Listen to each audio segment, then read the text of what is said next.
ඉතින් කෙනෙක්ට අයිති ඉඩමක් රජයට ගන්න පුළුවන්ද? මේක හරිම වැදගත් ප්‍රශ්නයක්. ශ්‍රී ලංකාවේ නීතිය ඇතුලේ පුද්ගලික අයිතියයි රාජ්‍ය බලයයි ගැටෙන තැන් ගොඩක් තිනෙනවා. අද අපි කතා කරන්න යන්නේ ඒ සංකීර්ණ නීති පද්ධතිය ගැන තමයි. ඇත්තරම මේක තමයි මූලිකම ප්‍රශ්නය. හිතන්නකෝ Tamanට අයිති දෙයක්. Taman ගම ඉඩමක්. රජයකට ඒක බලහත්කාරයෙන් ගන්න පුරුවන් කියන අදහසම ටිකක් හිතන්න අමාරුයි නේද? ඉතින් ඇත්තටම ලංකාවේ නීතිය මේ ගැන මොකක්ද කියන්නේ? හොඳයි. කෙටිම උත්තරේ තමයි ඔව්. ශ්‍රී ලංකාවේදී රජයට ඒ බලය තියෙනවා. හැබැයි ඒ ඔව් කියන වචනේ පිටිපස්සේ හරිම ලොකු කතාවක් හැංගිලා තියෙනවා. ඒ තමයි එක පැත්තකින් තනි පුද්ගලයෙක්ගේ අයිතිය අනෙක් පැත්තෙන් මුළු සමාජයේම අවශ්‍යතාවය. මේ දෙක අතරේ තියෙන අර නොනවතින කඹ හැදිල්ල තමයි අපි මේ කතා කරන්නේ. හරි. ඉතින් මේ කතාව හරියටම තේරුම් ගන්න නම් අපි පටන් ගන්න ඕනේ මුලවතනින්. ඒ කියන්නේ එක පනත් වලින් නෙවෙයි රටේ උත්තරීතරම නීතිය වෙන ආණ්ඩුක්‍රම ව්‍යවස්ථාවෙන්මයි. මෙන්න මේක තමයි කතාවේ වැදගත්ම තීරණාත්මකම තැන. දකුණු අප්‍රිකාව වගේ රටවල් එයාලගේ ව්‍යවස්ථාවෙන්ම දේපල අයිතිය කියන එක මූලික අයිතියක් විදිහට ආරක්ෂා කරනවා. නමුත් පුදුමයකට වගේ ශ්‍රී ලංකාවේ ආණ්ඩුක්‍රම ව්‍යවස්ථාවේ එහෙම විශේෂ ආරක්ෂාවක් නැහැ. ඉතින් මේ එකම එක වෙනස තමයි රජයට ඉඩම් පවරා ගැනීමේදී ලොකු බලයක් ලැබෙන්න මූලිකම හේතුව. ඉතින් මේ විවස්ථාමය පදනම නිසා තමයි රජයට ඉඩම් පවරා ගන්න ප්‍රධාන නීතිමය මෙවලම් දෙකක් පාවිච්චි කරන්න අවස්ථාව ලැබිලා තියෙන්නේ. එකක් සමාජ සාධාරණත්වය වෙනුවෙන් අනික රටේ සංවර්ධනය වෙනුවෙන්. අපි මුලින්ම බලමු පළවෙනි මෙවලම මොකක්ද කියලා. පළවෙනි මෙවලම 2070 වන ඉඩම් ප්‍රතිසංස්කරණ පනත. මේක නිකම්ම නීතියක් විතරක් නෙවෙයි අතර මේක ඓතිහාසික අසාධාරණයකට දීපු උත්තරයක්. මොකද ඒ කාලේදී රගේ සරුසාර ඉඩම් වලින් හරිම විශාල ප්‍රමාණයක් තිබුණේ හරිම පොඩි පිරිසක් අතේ. ඉතින් මේ පනත ගෙන්නෙම අන්න ඒ තත්ත්වය වෙනස් කරන්න. මේකේ ඉලක්කය හරිම පැහැදිලි සමාජ සාධාරණත්වය. අදහස උනේ විශාල ඉඩම් කට්ටේ අතලොස්සක් අතේ තියෙන එක නවත්තලා ඒ ඉඩම් අරගෙන ඉඩමක් නැති අයට නැවත බෙදලා දෙන එක. ඒ කියන්නේ ඉඩම් අයිතියේ තිබුණු ඒ පිරමිඩය සම්පූර්ණයෙන්ම උඩු යටිකුරු කරන එක. හොඳයි. මේ අරමුණ ඉටු කරගන්න පාවිච්චි කරපු ක්‍රමය තමයි ඉඩම් සීමාව. එහෙම නැත්නම් ලෑන්ඩ් සීලිං කියන්නේ. හරියට වතුර ටැංකියකට උපරිම සීමාවක් තියෙනවා වගේ නීතියෙන් කිව්වා එක්කෙනෙක්ට අයිති කරගන්න පුළුවන් උපරිම ඉඩම් ප්‍රමාණයක් තියෙනවා. ඒකට වඩා වැඩි වෙන හැම අක්කරයක්ම රජයට අයිති වෙනවා කියලා. ඉතින් මොකක්ද මේ කියන සීමාව? නීතියට අනුව ඒ සීමාව තමයි අක්කර 50. ඒ කියන්නේ කෙනෙක්ට අක්කර 51ක් තිබුණොත් අර අමතර අක්කරය කිසිම ප්‍රශ්නයක් නැතුව නීතියේ බලයෙන්ම රජයට යනවා.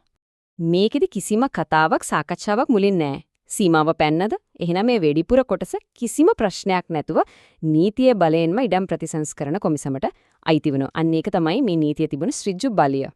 හරි. ඒක තමයි පළවෙනි මෙවලම. දැන් අපි බලමු දෙවෙනි මෙවලම. මේකේ අරමුණ හාත්පසින්ම වෙනස්. ඒ තමයි 1950 ඉඩම් හත්පත් කර ගැනීමේ පනත. මේකේ අරමුණ ඉඩම් බෙදීම නෙවෙයි රට හදන්න ඉඩම් එකතු කිරීම. මෙතනදී කතාව සම්පූර්ණයෙන්ම වෙනස්. හිතන්න අපි පාවිච්චි කරන අධිවේගී මාර්ග, අපි වතුර පාවිච්චි කරන ජලාශ, අලුතින් හැදෙන නගර මේ හැම දෙයකදීම ඉඩම් ඕනනේ. ඉතින් අන්න ඒ වගේ පොදු යහපතක් වෙනුවෙන් පුද්ගලික ඉඩමක් පවරා ගන්න රජයට බලය දෙන්නෙම මේ පනතින් තමයි. එහෙනම් සරලවන කිව්වොත් වෙනස මේකයි. එක නීතියක් ඉඩම් නැවත බෙදනවා. අනිත් නීතිය රට හදන්න ඉඩම් අත්පත් කරගන්නවා. එකක් අතීතය නිවැරදි කරන්න හදනවා, අනිත් එක අනාගතය ගොඩනගන්න හදනවා. දැන් තමයි අපි එන්නේ මේ මුළු ක්‍රියාවලියෙම තියෙන ලොකුම ගැටලුවට. මහජන අරමුණක් වෙනුවෙන් ඉඩම් ගන්නවා කියුවට මොකක්ද මේ මහජන අරමුණ කියන්නේ? මේ එක වචනයක තියෙන අපැහැදිලි බව නිසා තමයි දශක ගාණක් තිස්සේ නඩු හොබ ඇති වෙලා තියෙන්නේ. මෙතන තමයි ගැටලුවේ මුලම තියෙන්නේ. පනතේ කොතනකවත් මහජන අරමුණ කියන්නේ මේකයි කියලා පැහැදිලි නිර්වචනයක් දීලා නැහැ. ඒ වෙනුවට ඒක මොකක්ද කියලා තීරණය කරන්න සම්පූර්ණ බලය දීලා තියෙන්නේ එක පුද්ගලයෙක්ට. ඒ කියන්නේ ආදාළ අමාත්‍යවරයාට.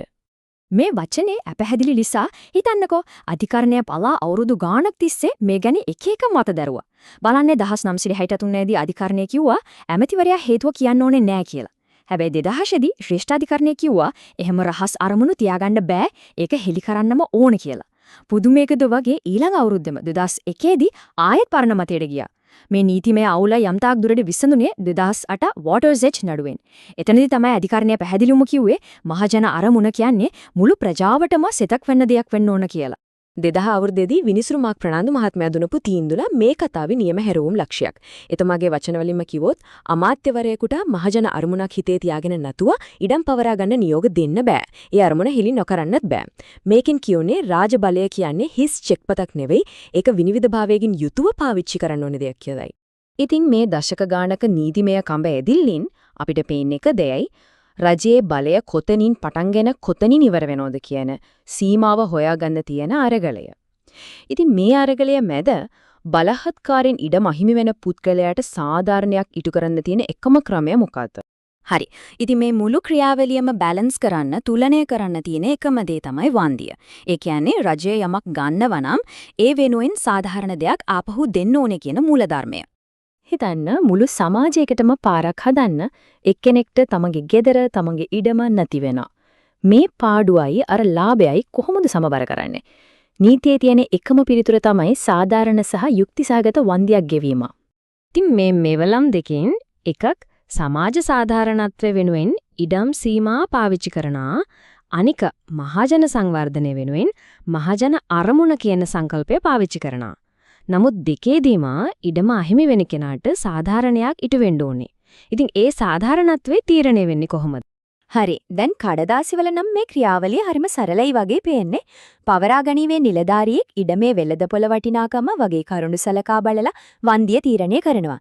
නමුත් යථාර්ථයේදී වෙළඳපොළ වටිනාකම කියන්නේ මොකක්ද කියන එක ගැනම විශාල මතභේද ඇති වෙනවා. මේක තමයි මේ ක්‍රියාවලියේ තියෙන තවත් සංවේදී තැනක්. ඉතින් අවසාන වශයෙන් බැලුවත් මේ නීති දෙකම උත්සාහ කරන්නේ එකම දෙයක්. ඒ තමයි කඹයක් උඩ සමබරව ඇවිදිනවා මගේ පුද්ගල අයිතියයි පොදු අවශ්‍යතාවයයි අතරමැද මාවතක් හොයාගන්න.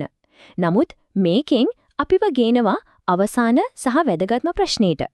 අන්තිමට මේ හැම නීතියක්ම හැම නඩු තීන්දුවක්ම හැම සංවාදයක්ම ඇවිත් නතර වෙන්නේ එකම එක මූලික ප්‍රශ්නයක් ගාව. සමාජයක් විදිහට අපි මේ සීමායිර අඳින්නේ කොතැනද? කවදාද අපි කියන්නේ එක්කෙනෙකුගේ අයිතියට වඩා මුළු සමාජයේම අවශ්‍යතාවය වැදගත් කියලා. මේ ප්‍රශ්නෙට ලේසි පිළිතුරක් නෑ.